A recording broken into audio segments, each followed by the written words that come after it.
Бүгін Мәжілісте арақ-шарап саудасын шектеу мәселесі қозғалды. Депутат Ардақ Назаров ащы сусынды Түркістан қаласында ішуге, сатуға, тіпті көшеде мас күйде жүруге мүлдем тыйым салу қажеттігін айтты.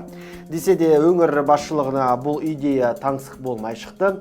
Бұған дейін де аймақ ақсақалдары, зиялы қауым өкілдері мен белсенді азаматтары арақсыз қала бастамасын әлденеше рет көтерген көрінеді. Түркістан облысы әкімінің орынбасары Бейсенбай Тәжібаев бизнес қауымдастық бұл мәселеге келгенде екіұдай күйде дейді.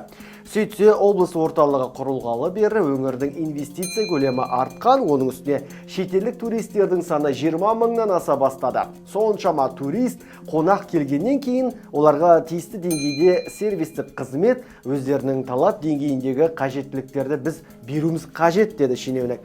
Анығы Түркістанда арақ ішуге тыйым салу ұсынысын әкімдік талқылайтын болды.